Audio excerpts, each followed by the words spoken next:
What's up mga ka-farmers? Good morning. Today's vlog mga ka-farmers ay may nag-chat sa atin, no? Ngayon lang talaga mga ka-farmers, no? So, bibilhin niya yung kusyamo natin mga farmers na sisiw. So, yun mga farmers. Dati na ito nakabili sa atin, no? Yung dumpo natin na isa, kapatid dito. Tapos yung kapatid din dito, no? Tapos isang babae na guhan bisiline. So, ang bibilhin naman niya ngayon is yung ating sisiw na kusyamo, no?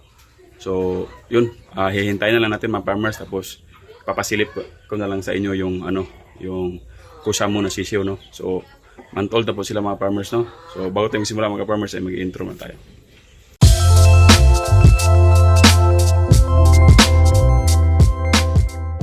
Farmers, nandito na tayo sa ating kulungan, no.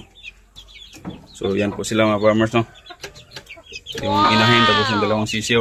So, malaki na. Yan, tabi ka muna. So, pinakain na natin yan mga farmers. Yan sila. So, yan yung bibilhin ngayon mga farmers, no. So, thank you Lord na may blessing na naman. Kahapon mayroon tayong nabinta na cross na Plymouth Rock, tapos cross ng native chicken, no. So, ngayon naman ito namang natin, kusyamo. So, ibibreed na natin ulit to para makapagbinta na tayo ulit din, no. So, yan. Sakto na ito mga farmers. Buhay na buhay na, no? Yan, no? Yan. So, medyo mainit na mga farmers. Kaya magandang panahon mga farmers, no? So, yun. Hintayin lang natin mga farmers na dumating mga farmers. Yan mga farmers, no? May hinanda na tayo ng DIY na box para paglagyan ng ating kusyamo sisiw, no? So, yan. Maliit lang kasi maliit lang naman sila naman, tapos dalawa lang, lalaki at babae, no? So, hintayin lang natin yung buyer mga farmers, no? Farmers, no? Shout out kay Sir James Paul, no? So, repeat buyer na natin yung mga farmers. So, nagsisimula ding mag backyard farming mga farmers, no?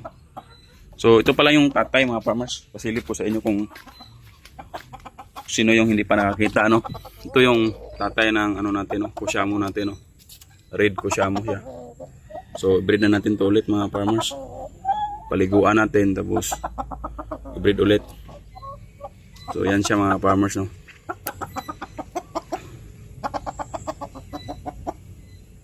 Breed natin ulit to. Kusyamo. Habang naghihintay tayo mga farmers sa ating buyer mga farmers, ipasilip ko sa inyo tong dalawang Malaysian siraman natin na puro stag mga farmers, no. So binibinta ko rin to mga farmers, no. Available din to mga farmers kung sino yung magkagusto, no. So yan yung isa, all white yan mga farmers. So matanda na yan. So yan, no, kita nyo yung tahid. Ganda na yan pang mga farmers, alagaan sa yard, no. Ito naman yung anak niya. Iwan ko, medyo naman to, pero hindi siya tinubuan ng tahid, no. Parang binabae. Yan, no, walang tahid. Medyo matanda na rin yan, eh. Hindi tinubuan ng tahid, hindi katulad ng tatay na grabe. So, available lahat ng mga farmers, no. Itong dalawang sirama natin. So, wala kasi akong inahin, kaya binta ko na lang. Pwede naman tayo makabili ulit mga farmers kung gusto natin mag-breed ulit ng ganito, no. Malaysian sirama. So yan. May naririnig na ako ng motor mga farmers. Baka ito na to mga farmers, no.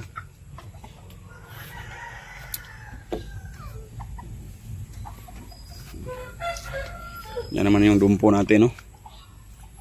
So yan. So hintay-hintay lang tayo mga farmers.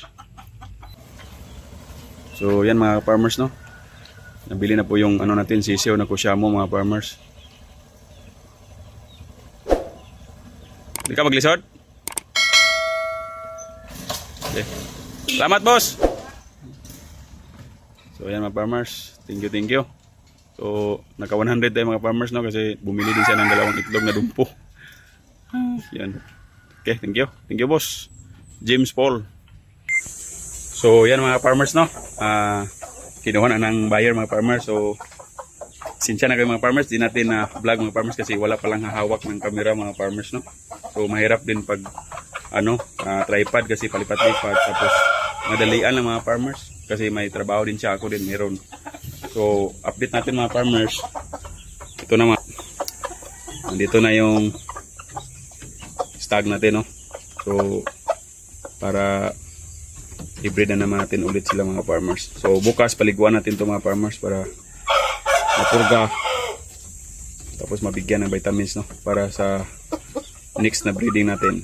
So yun lang muna ngayong araw to mga farmers, no. Maraming salamat sa laging panood, no. Shout out sa ating mga loyal subscriber, Jordan Bana, at sa iba pa mga farmers, no. Kay James Paul yung bumili sa atin ng sisyo mga farmers. So yun mga farmers, maraming salamat and God bless mga farmers.